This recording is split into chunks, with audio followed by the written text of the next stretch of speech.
اچانک اس نے میری طرف دیکھا، آنکھیں سرخ، اور کہا، وہ میں کچھ یہاں پر کام کر رہی تھی۔ اسی لمحے میرے پیٹ میں ناقابل برداشت درد اٹھا اور زمین کے نیچے سے کسی بچے کی رونے کی آواز آئی۔ یہ صرف آغاز نہیں تھا، کیونکہ جو کوک چھین سکتا ہے وہ روح بھی مانگتا ہے۔ جب کسی عورت کی کوکھ کو بار بار اجاڑ دیا جائے تو وہ عورت روتی نہیں، وہ بدل جاتی ہے، اور جب صبر ٹوٹ جائے تو مظلوم کی آہ قاتل بن جاتی ہے۔ یہ کہانی وہیں سے میں اپنی سٹارٹ کر رہی ہوں، جہاں انسان اللہ کے سوا ہر سہارے سے ٹوٹ جاتا ہے۔ اس رات کے بعد میں 3 دن تک بے ہوش رہی۔ ہوش آیا تو خود کو ہاسپٹل میں پایا۔ ڈاکٹر خاموش تھے۔ شوہر کی آنکھیں سرخ اور ساس کونے میں تسبیح پکڑے کانپ رہی تھی۔ ڈاکٹر نے صرف اتنا کہا، اب ماں بننا آپ کے لیے خطرناک ہو سکتا ہے۔ یہ جملہ میرے دل میں خنجر کی طرح لگا۔ جب میں گھر واپس آئی تو گھر بدلا ہوا تھا۔ دیواروں پر سائے، چھت سے رات کو کچھ ٹپکنے کی آواز، اور میرا کمرہ جسے کسی اور دنیا کا ہو چکا تھا۔ رات کو میں نے پہلی بار اپنی کوکھ سے سرگوشی سنی، امی مجھے بچا لو۔ میں چیخ اٹھی۔ ایک رات میں نے جان بوجھ کر سونے کا ڈرامہ کیا۔ آدھی رات جٹھانی میرے کمرے میں آئی۔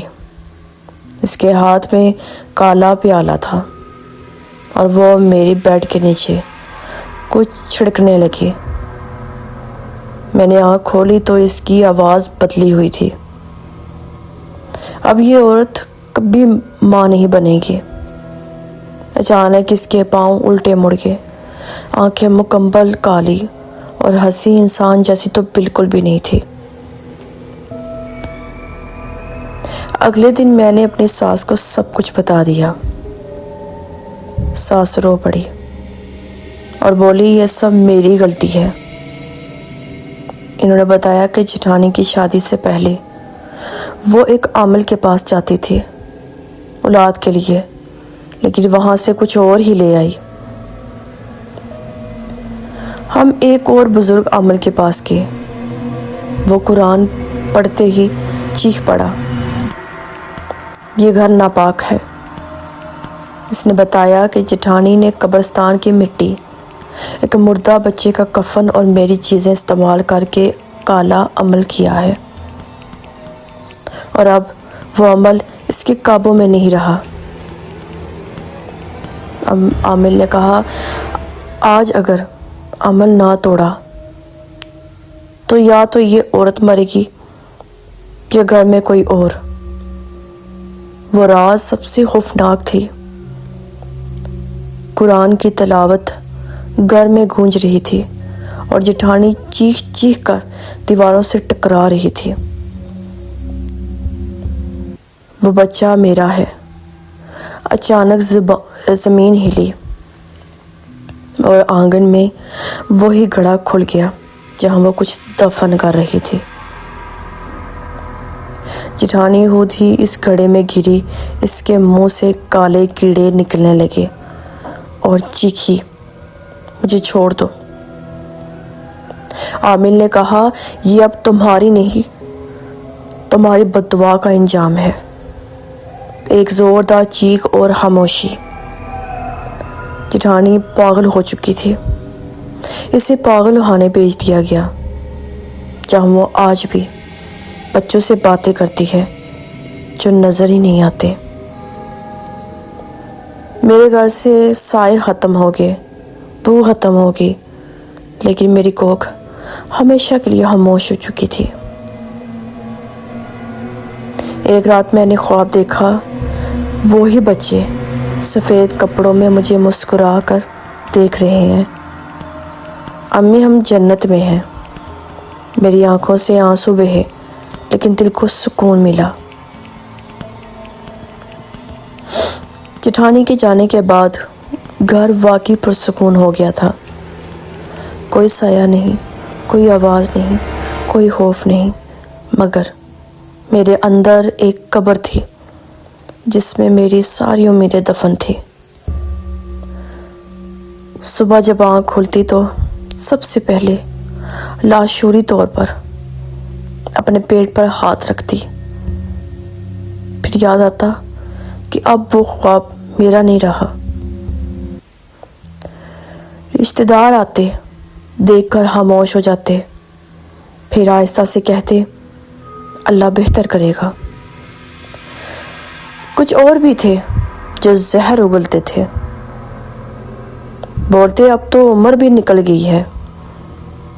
ہر جملہ میرے دل پر نیا زخم لگا دیتا۔ میں مسکرا دیتی کیونکہ عورت کو خاموش رہنا سکھایا جاتا ہے۔ میرے شوہر میرے سامنے مضبوط بنتے، مگر میں نے کئی راتیں انہیں چھپ کر روتے دیکھا۔ ایک رات انہوں نے کہا اگر تم چاہو تو ہم دوسرا راستہ اختیار کر سکتے ہیں۔ میں سمجھ گئی تھی وہ کیا کہنا چاہتے تھے۔ میں نے بس اتنا کہا مجھے چھوڑنا تو نہیں چاہتے آپ؟ وہ رو پڑے۔ ایک دن میری ساس میرے پاس آئی، میرے سر پر ہاتھ رکھا اور کہا بیٹی میں نے 2 بیٹے جنے، مگر آج سمجھ آئی کہ ماں ہونا صرف جنم دینا نہیں۔ ان کے آنسو میرے ہاتھوں پر گرے اور پہلی بار میں نے محسوس کیا کہ میرا درد اکیلا نہیں ہے۔ ایک رات میں نے خواب دیکھا، ایک بڑا سا باغ جہاں روشنی ہی روشنی تھی۔ وہی بچے جو پہلے بھی آئے تھے میرے خواب میں میری طرف دوڑے۔ انہوں نے مجھے گلے لگایا اور کہا امی ہم نے آپ کو معاف کر دیا۔ میں نے روتے ہوئے کہا مجھے معاف کر دو، میں تمہیں بچا نہیں سکی۔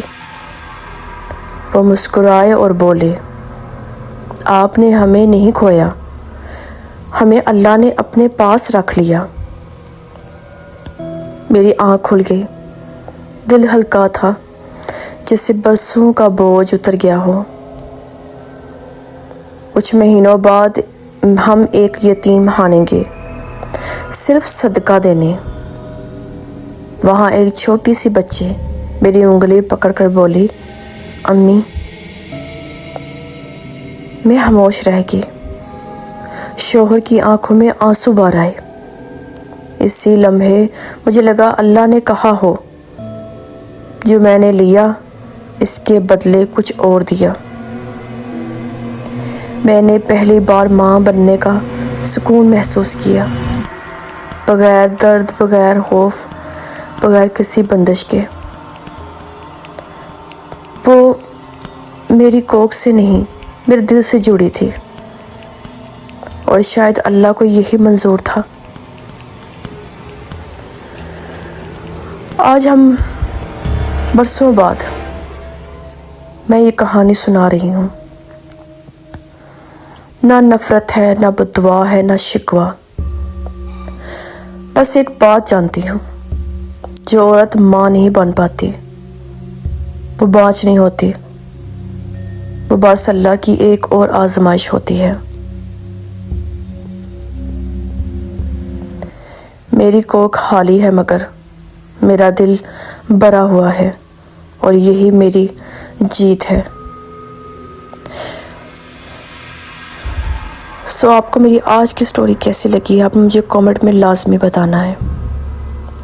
جانے سے پہلے میں آپ لوگوں سے یہ ریکویسٹ کروں گی پلیز پہلے میرے چینل کو سبسکرائب کر دیں اور میری ویڈیو اپنے دوستوں سے شیئر کریں، کیونکہ مجھے آپ لوگوں کی سپورٹ کی بہت زیادہ ضرورت ہے۔ انشاءاللہ میں ایسی زبردست ہارر سٹوری کے ساتھ دوبارہ حاضر ہوں گی. اپنی ڈھیر ساری دعاؤں میں مجھے یاد رکھیے گا. اللہ حافظ.